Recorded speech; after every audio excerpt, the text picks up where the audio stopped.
15th of December here at Landcare Cargo, and we've been lucky enough today to have Dick Richardson come up from Grazing naturally to do a bit of a chat with our grazing groups up here and some other people about probably some event management for a start, Dick, and also how do we get country back functioning again after a pretty incredible year in 2020, a lot of rain, a lot of bulk of feed, and just so we'd get Dick to have a bit of a chat to us about some of his thoughts about getting our country back into some functioning, some of the steps that we probably should be taking to do that. So Dick, you want to share some of your thoughts on steps we should be taking to get our country back in, some of the planning we probably should be doing? Yeah, Scotty, look, the biggest issue here really is that if we leave this country without grazing, what's going to happen here is that the feed's going to use too much water.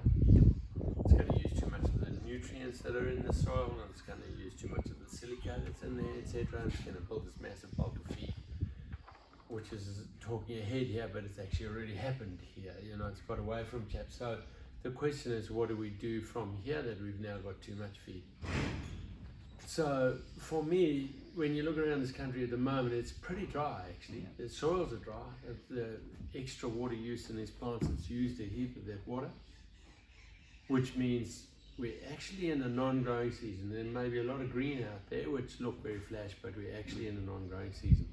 So the first step for us at this point in time is really to go into non-growing thinking, work out how much feed we've got in these paddocks, and then work out how we might use that. So really the first step identified for everybody here today is to do a calculation of how much feed they've got available. As you know, my method that I, from a grazing naturally perspective, market to everybody is the sole, toe, ankle, calf stack method.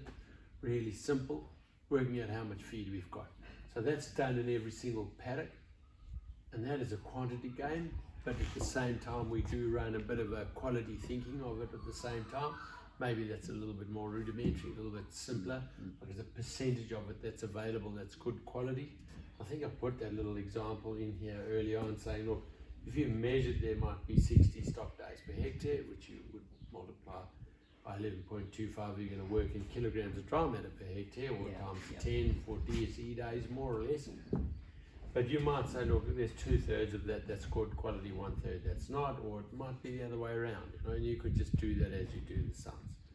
So there's a good video on doing stacks. You've got one out there, I believe, Scotty, and there's one that Rob Young and I've done. You know, there's a couple of things out there. There are a couple of other organisations. So that's putting numbers on it, how much available feed you have in the paddock or in your paddocks. Absolutely, and it's grazable feed. You know, you might cut that same paddock that's doing this, and which is times 11.25 is say 720 kilos or something like that of dry matter per hectare. You know, if you went and cut that, you're going to cut damn near 1,400 kilos per hectare out of it, you know, but that's not what we're interested in. We're interested in the grazable, but the easily grazable, but we're looking at the bit that can produce animal performance at the same time. So we'll leave some feed behind to cover soils and do all the right tick boxes there. So the first side really is the number one side of this show here, which is actually this bit here. What is my carrying capacity? So how much feed have I got? How long do I need it to last for? Step two that people should really get stuck into is the simplistic part of a stock flow. Right now, I've got a mob of 400 steers, I've got a mob of 170 cows, I've got 300 wethers there, whatever the things are. You map them out and do a stock flow ahead. This is the animals. 3% of body mass, we probably didn't put that written on this sheet, but at 3% of body mass, how many kilograms of dry matter does that mob require on a daily basis? We did do an example of that, right in change the page here. 400 steers at 400 kilos, 3% of 400 gives us 12. 12 times 400 gives us 4,800 kilos for that mob per day. There's 4.8 tons of feed that mob's going to eat in a day.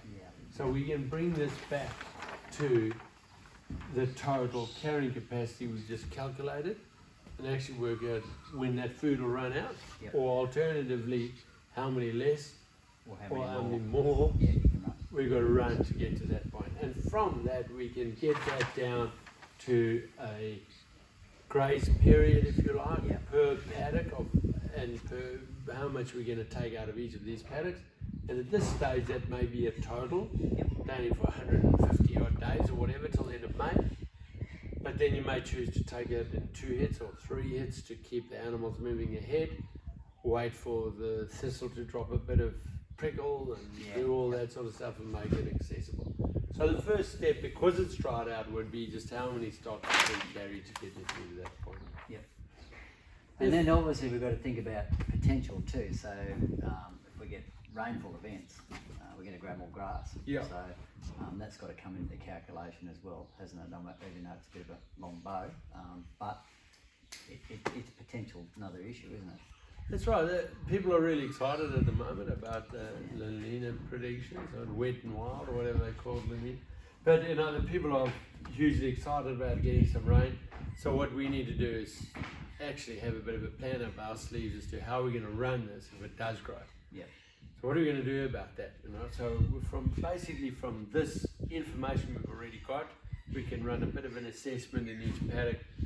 How much summer potential is there to produce tucker in each paddock? Yeah. And you might just do that really simply and rate them on a 1 to 4 scale. 4 being 3 out of 4 steps is going to produce feed. Yep. 3, 2, 1 to 0, where that paddock genuinely was planted to a winter active annual, and there's nothing in there except a bit of wire weed that's going to come and help you, or that sort of thing. So that could be things from button grass, black seed grass, cotton, well, not the cotton panic, sorry, the hairy panic, warrigo, the whole lot. So becoming perennial, and our lovely windmill grass, which saves heaps of people through these sort of seasons. So that would then each paddock give us a potential carrying capacity if it rained. Yeah. This is what we know we've got. Yep. This is what we potentially could create. Yep. So our graze periods might go from 3 days to potentially a 5-day graze period if it's going to produce that. And then that just gives us the ability to run that. So in our growing season plan, we can then put together a graze period, again matching stocking rate, but now to a potential carrying capacity. Yeah. Look, a lot of people might think those might work out more or less the same time, because it's 150 days, and we said, well, we might do it over 3 visits. Yeah. So they push into the prickles and then let it sort of freshen up a bit and push a little further into the prickles, letting the wind in a bit, if you do get a lazy rain, which doesn't create any feed growth, but it creates a bit of enough disruption, knock that open a bit more, etc. So we can do that, and then this though is going to be the potential. So if it turns growing, because you've had your 3 inches, or whatever it may be in your scenario, then we can stay a little bit this plan and that plan, and we can get that produced. So this gives us an idea of what we've got on now, which might, as I put on the scenario, you might end up like we were recently, the 380% stocking rate of what the carrying capacity was to get them all the way into the May. But I'd started in a whole lot of purchases and replacement buys in there. We can take them out, we can trim that back towards, I think it was trimmed back to sort of 140 odd. But at least we know that when we're going along, no more rain, that's going to get us to the end of it. If we get additional rains, we can now add stock, because we're going to replace some of what we measured here. Yeah, exactly. So that's just a really quick insight as to some management decisions that we think are pretty important, leading into and managing what we've got at the moment. So thank you, Dick. Any more information, please look up Grazing Naturally. Can we throw one last thing in? Yeah, we can throw one last thing. Just for fun. Like, look, one of the main jobs that you're doing here with the Grazing Naturally job, and of course I'm not going to, there you go. One of the principles here with that feed that's standing in your paddock is it's not going to go anywhere. Unless you graze a relatively high percentage of it. The job of that is to turn that really into dung and urine. That's what your job is as a farmer. This process of capturing that sunlight energy and using the nutrient and getting all this stuff ready for you is for you to be able to utilize. It's not there for other reasons. And then turn it into dung and urine. And you know what? Sell the byproducts. And we've got meat, mutton, lamb, wool, beef, whatever they are, horses for courses, poor quality feed for, the older, full-mouthed animals, etc. But basically selling our byproduct. And the other objective too is to make a healthy landscape. There's no doubt about that. Deep, healthy soils and some, really healthy grasses as well. So we can do that with an improved soil structure. Yeah, Man, exactly. we're winning.